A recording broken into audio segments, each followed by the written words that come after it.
Well, our next guest completed a journey of a lifetime, logging nearly 12 million steps on a coast-to-coast journey right across Canada.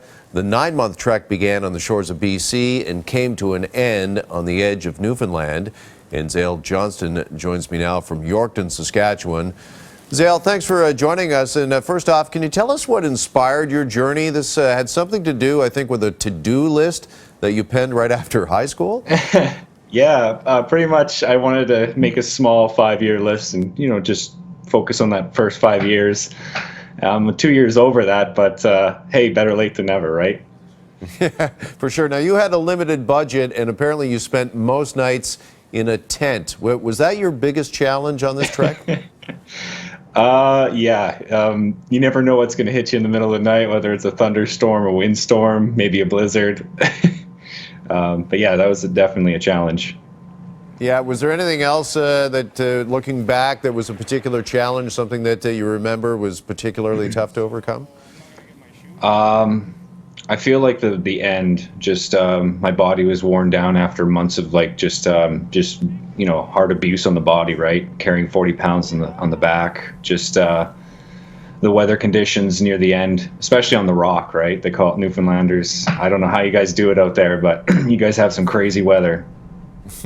Now, I know you logged quite a substantial amount of miles, 9,000 kilometers over 9 months. But that end part, Zayell, was it physical or was it more mental just to get to the finish line?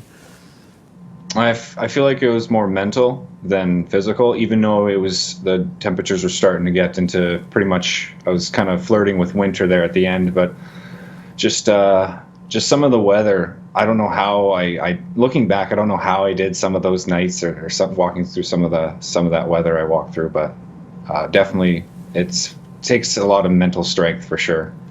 Well, you've probably seen this country in a way that many of us never will. Can you kind of put into words what Canada means to you at the end of this journey?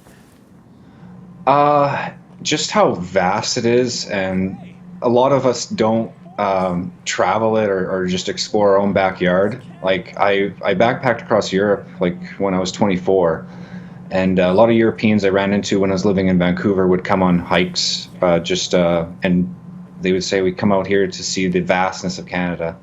And I was like, I haven't even seen my own backyard. And I'm like, that's got to change, right? Like when you have a friend come and visit you and they ask, what do you do for fun around here? And then you're just so accustomed to living in your small little space that you're like, well, I don't know anymore. You actually have to go out and experience it, right? Well, I hope when you finally crossed the finish line, the first thing you did was get a good foot soak and a pedicure. Zayell Johnston, thanks so much and congratulations on the journey.